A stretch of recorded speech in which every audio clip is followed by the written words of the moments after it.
Hello friends, नमस्कार। Class 11 chapter 3 motion in straight line के एक और सेशन में आप सबका स्वागत है। आज हम डिस्कस करेंगे acceleration.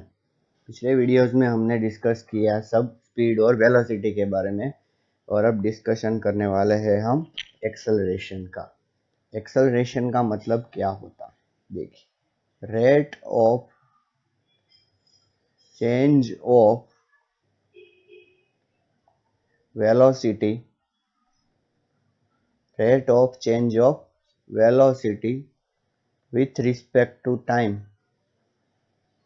is called acceleration. Is called acceleration. Position जब चेंज होती है उसको हम मोशन बोलते हैं, या तो वेलोसिटी बोलते हैं। कितनी रेट से पोजीशन चेंज होती है उसको, ठीक है।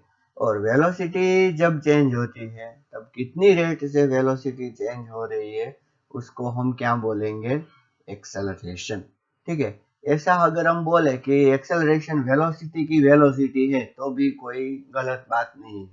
मतलब कि कितनी वेलोसिटी से वेलोसिटी चेंज हो रही है उसको भी हम क्या बोल सकते हैं, एक्सेलरेशन। देखिए, एक्सेलरेशन का फॉर्मूला क्या है। Acceleration is equals to change in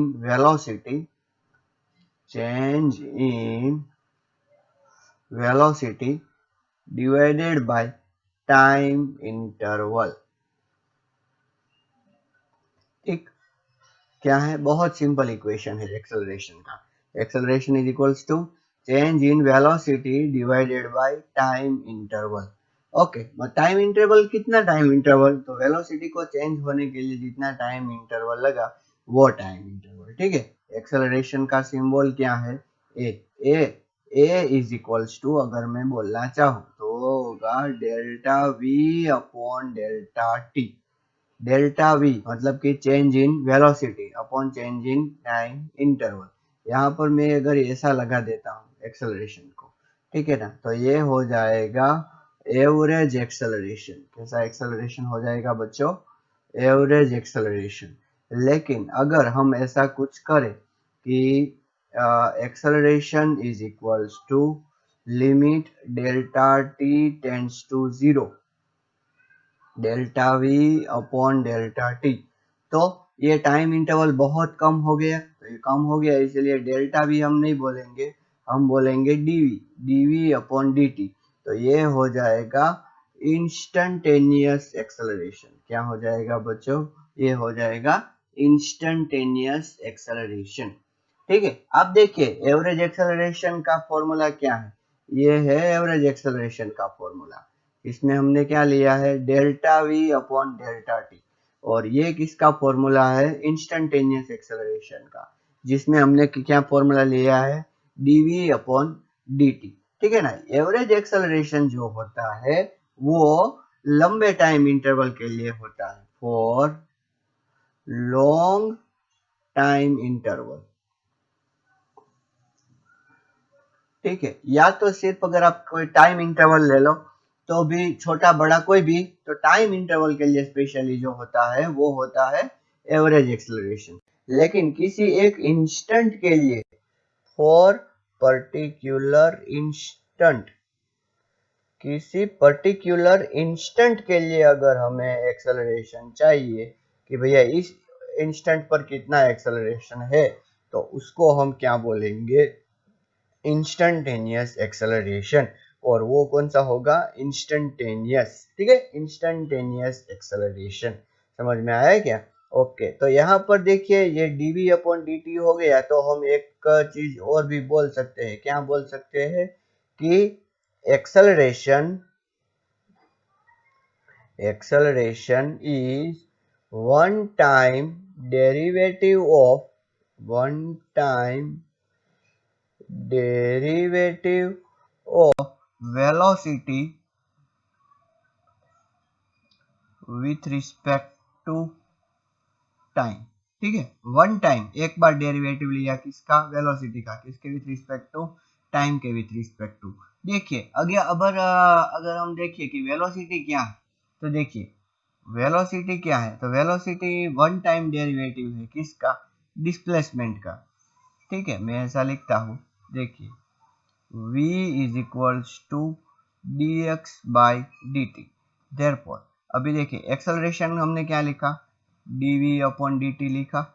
ठीक, तो यहाँ पर d dt और ये जो v है, v तो कौन सा है, यही v है, तो यहाँ पर मैं फिर से एक बार v की जगह पर क्या लिखूंगा, dx बाई dt।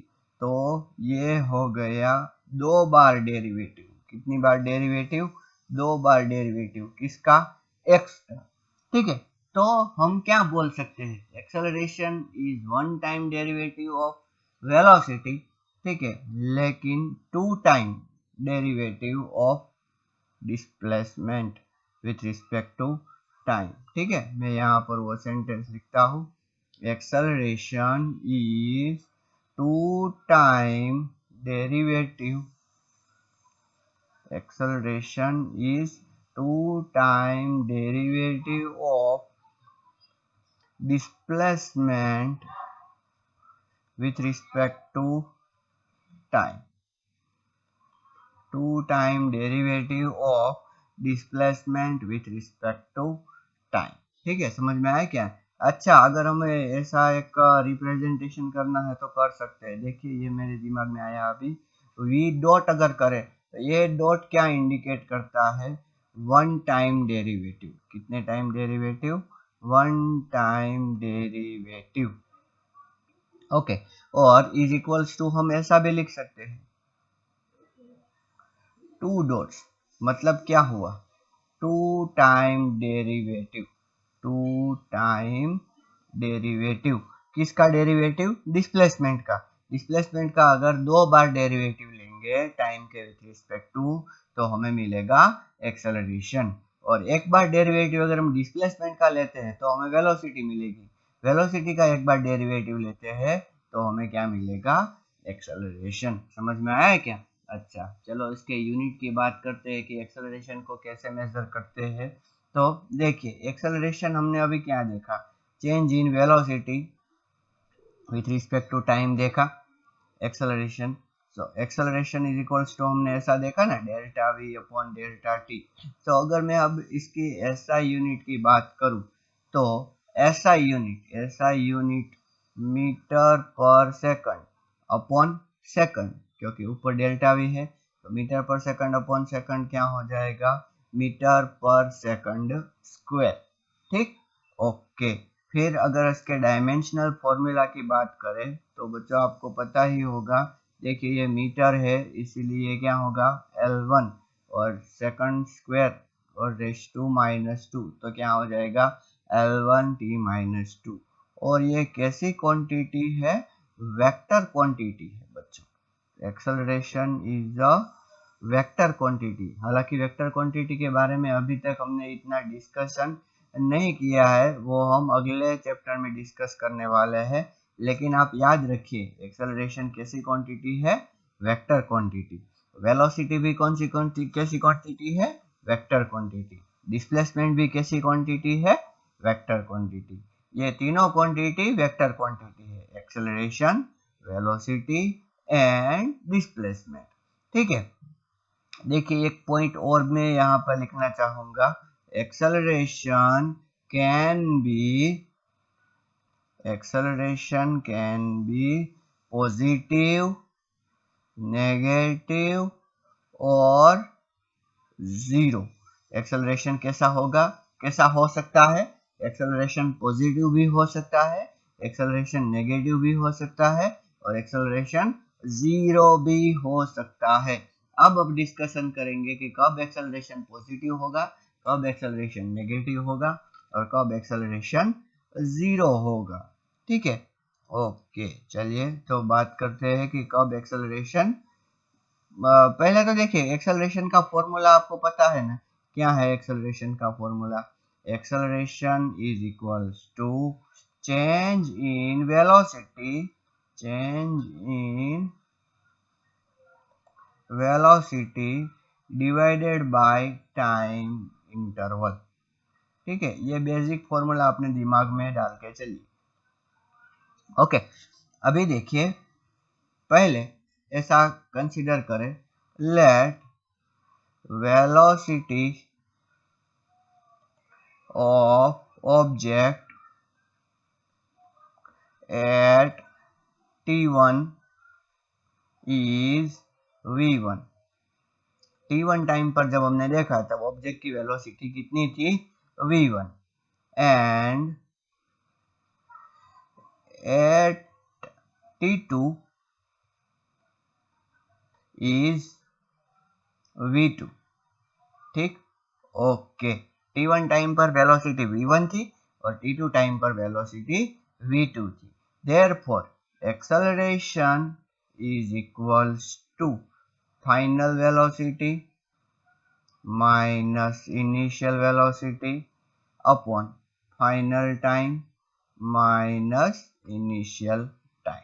ठीक है, okay. v2 minus v1 upon t2 minus t1, ये v2 माइनस v1 क्या हो गया, डेल्टा v, और t2 माइनस t1 क्या हो गया, डेल्टा t।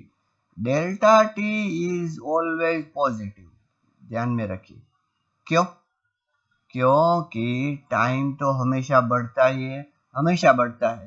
ठीक है, टाइम कभी कम नहीं होता। एक बार आपका बर्थ हो गया, उसके बाद आपकी एज हमेशा बढ़ेगी ही बढ़ेगी, कभी कम नहीं होगी। लेकिन टाइम ही बढ़ेगा, ये वेलोसिटी है उसका हम कुछ नहीं बोल सकते। कोई ऑब्जेक्ट स्टॉप हो गया तो उसकी वेलोसिटी 0 हो गई, ऐसा हम बोल सकते हैं ना। तो हमारे पास 3 ऑप्शन है। पहला ऑप्शन क्या है, v2 ग्रेटर देन v1। दूसरा ऑप्शन क्या है, v2 लेस देन v1। और तीसरा ऑप्शन क्या है, v2 is equals to v1। v2 greater than v1 is equals to क्या है, कि देखिए यहाँ पर हम क्या बोल सकते हैं इससे, कि डेल्टा v ग्रेटर देन 0। क्यों, क्योंकि ये v2 बड़ा है और v1 छोटा है, तो डेल्टा v ग्रेटर देन 0 हो गया। तो डेल्टा v ग्रेटर देन 0 होगा तो एक्सेलरेशन कैसा होगा, पॉजिटिव। ठीक, ओके। अभी v2 लेस देन v1, तो v2 लेस देन v1 से क्या होगा, delta v will be less than 0, क्योंकि देखिए यहाँ पर v2 पहले लिखा हुआ है और v1 बाद में लिखा हुआ है, तो इससे एक्सेलरेशन पे भी असर पड़ेगा और एक्सेलरेशन कैसा माना जाएगा, नेगेटिव। और ये v2 is equals to v1, तो इसका मतलब वेलोसिटी में कोई चेंज ही नहीं आया है, तो delta v is equals to 0. So what we can say, acceleration is 0। ठीक है, एक्सेलरेशन कितना है, 0 है। तो देखिए ये जो है, ये हमने 3 कंक्लूजन यहाँ पर लिखे, उससे हम एक चीज बोल सकते हैं क्या, कि जब ऑब्जेक्ट की वेलोसिटी बढ़ेगी, देखिए इसमें बढ़ रही है पहला जो है, जब वेलोसिटी बढ़ेगी तब एक्सेलरेशन कैसा होगा, पॉजिटिव होगा। जब वेलोसिटी कम होगी तब एक्सेलरेशन कैसा होगा, नेगेटिव होगा। और जब वेलोसिटी कांस्टेंट हो जाएगी तब एक्सेलरेशन कैसा होगा, 0। कोई ऑब्जेक्ट है वो 50 किलोमीटर पर आवर की स्पीड से कांस्टेंटली जा रहा है, तो उसका एक्सेलरेशन कितना हो गया, तो उसका एक्सेलरेशन हो गया 0। ठीक है, लेकिन सोचो कि आपने जब देखा उस टाइम पर 50 थी और 2 सेकंड तक आप देखते ही रहे और 50 से 52 हो गई, तो क्या होगा, तो उसकी वेलोसिटी बढ़ी ना। ठीक है, देखिए मैं क्या बोल रहा हूँ, ये 50 है और 50 से कितनी हो गई, 52 हो गई, तो यहाँ पर देखिए क्या बढ़ी, एक्सेलरेशन की बात मैं कर रहा हूँ कि एक्सेलरेशन पॉजिटिव है या नेगेटिव। ये जो है 50 मीटर पर सेकंड और ये 52 मीटर पर सेकंड, मतलब कि ये तो वेलोसिटी है, वेलोसिटी बढ़ेगी नहीं, वेलोसिटी में क्या आया, इंक्रीमेंट आया, वेलोसिटी में इंक्रीमेंट आया, इसीलिए हम एक्सेलरेशन को क्या बोलेंगे, एक्सेलरेशन इज पॉजिटिव। देखो इससे आपको बिल्कुल कंफ्यूज नहीं होना है कि वेलोसिटी 50 से 52 हुई तो एक्सेलरेशन बढ़ा, नहीं, एक्सेलरेशन पॉजिटिव। एक्सेलरेशन में तो हम सिर्फ 3 चीज ही देंगे, या तो पॉजिटिव या तो नेगेटिव या तो 0। याद रखिए हमारे सिलेबस में एक्सेलरेशन कांस्टेंट है, वही हमारे सिलेबस में है। ठीक है, एक्सेलरेशन बढ़ेगा या एक्सेलरेशन कम होगा, वो हमारे सिलेबस में नहीं है। हमारे सिलेबस में सिर्फ कांस्टेंट एक्सेलरेटेड मोशन है, मतलब कि एक्सेलरेशन कांस्टेंट हो तब तक ही, ठीक है ना, आगे हमारे सिलेबस में नहीं है। तो देखिए ये 50 से 52 हुआ तो वेलोसिटी बढ़ी तो एक्सेलरेशन पॉजिटिव। लेकिन अगर मैं ऐसा बोलूं कि 50 से जा रही थी लेकिन स्पीड ब्रेकर आया जिसकी वजह से उसने अपनी वेलोसिटी कम कर दी, और कितनी कर दी, 48 मीटर पर सेकंड। तो यहाँ पर हम क्या बोल सकते हैं, यहाँ पर वेलोसिटी डिक्रीज हो गई। वेलोसिटी डिक्रीज हो गई तो एक्सेलरेशन कैसा हो गया, नेगेटिव, ठीक है। लेकिन सोचो कि वो 50 मीटर पर सेकंड से कॉन्स्टेंटली जा रहा है, उसमें कोई चेंजेस नहीं आ रहा है, तो यहाँ पर हम क्या बोल सकते हैं कि वेलोसिटी कैसी है, कांस्टेंट। तो वेलोसिटी कांस्टेंट है तो एक्सेलरेशन कितना हो जाएगा, 0 मीटर पर सेकंड स्क्वायर। समझ में आया कि नहीं? वेलोसिटी में चेंज होता है उससे हमें पता चलता है कि एक्सेलरेशन में चेंज होगा, सॉरी एक्सेलरेशन कैसा होगा, पॉजिटिव होगा, नेगेटिव होगा, जीरो होगा। ठीक है, मैं एक बात आपको बोल दूं, देखो as we see object steady, as we see object is steady at given instant,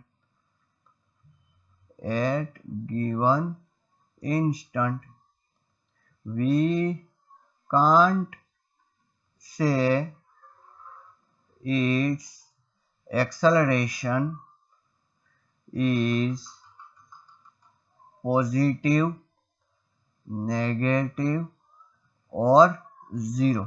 मतलब कि किसी ऑब्जेक्ट को आपने देखा सिर्फ एक ही नजर में, ठीक है, एक इंस्टेंट पे ही, इंस्टेंट की बात कर रहा हूँ, और तब आपको लगा कि वो ऑब्जेक्ट खड़ा है, स्टेडी है, तो इसका मतलब क्या है कि उसका एक्सेलरेशन क्या होगा, उसका एक्सेलरेशन बच्चों पॉजिटिव भी हो सकता है, नेगेटिव भी हो सकता है और जीरो भी हो सकता है। सोचो कि आपने जब देखा तब ऑब्जेक्ट यहाँ पर था और उसकी वेलोसिटी कितनी थी, 0 मीटर पर सेकंड। मैं यहाँ पे 3 केस डिस्कस करना चाहूंगा, केस 1, केस 2 और केस 3। पहले ये ऑब्जेक्ट की मैं बात कर रहा हूँ जिसको आपने देखा, जब आपने देखा उस टाइम पर उसकी वेलोसिटी कितनी थी, 0 मीटर पर सेकंड। लेकिन बहुत प्रोबेबिलिटी हो सकती है बच्चों, थोड़े टाइम इंटरवल के बाद अगर आपने उसे देखा, सॉरी थोड़े टाइम इंटरवल के बाद की बात नहीं कर रहा हूँ, आपने जैसे ही अपना ऑब्जर्वेशन खत्म किया, ठीक है, ऑब्जर्वेशन आपका इंस्टेंट का ही था, उस इंस्टेंट के लिए उसकी वेलोसिटी कितनी थी, 0 मीटर पर सेकंड, 0 मीटर पर सेकंड, तीनों केस में ऐसा ले रहा हूं मैं। देखिए वो ऑब्जेक्ट एक्चुअली में खड़ा भी हो सकता है, खड़ा भी हो सकता है।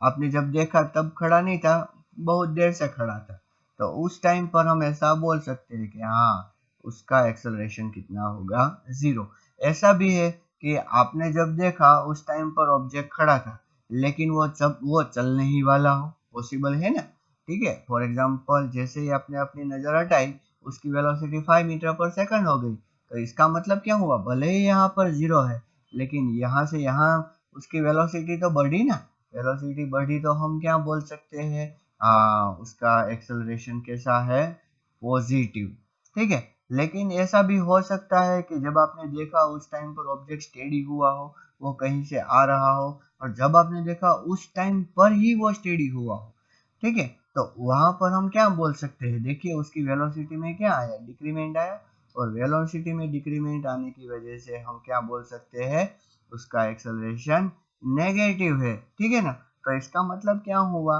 कि as we observe at a particular instant, okay, we cannot say that acceleration is positive, negative or zero. We have to observe it for some definite time interval. Clear?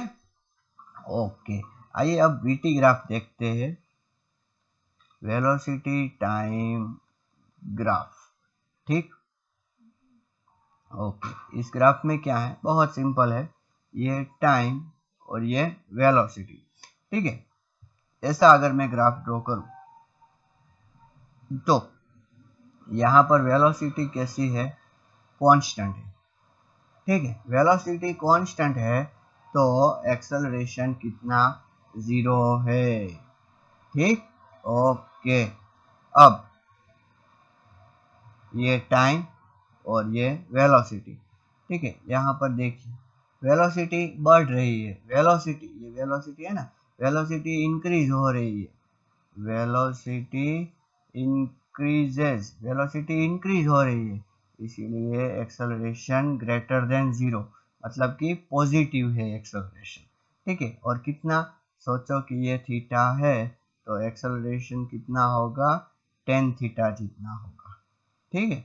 Okay, और तीसरा ग्राफ में यहाँ पर ऐसे draw कर रहा हूँ, ये वेलोसिटी है और देखिए यहाँ पर क्या हो रहा है, वेलोसिटी इज डिक्रीजिंग, वेलोसिटी क्या हो रही है, डिक्रीज हो रही है। तो वेलोसिटी डिक्रीज हो रही है तो इसका मतलब क्या है कि एक्सेलरेशन लेस देन 0, यानी कि एक्सेलरेशन नेगेटिव है, ठीक है। और कितना होगा, तो यहाँ इसको मैं एक्सटेंड करूँ तो ये जो थीटा होगा उतना होगा, acceleration is equals to tan theta, ठीक है। हमें पता है slope of the VT graph, यहाँ पर मैं लिखता हूँ क्या, slope of VT graph, slope of VT graph gives acceleration, ठीक है। तो बच्चों आज हमने एक्सेलरेशन के बारे में थोड़ा सा डिस्कशन किया, and in the next video we will see further this. Okay, नमस्कार, थैंक यू।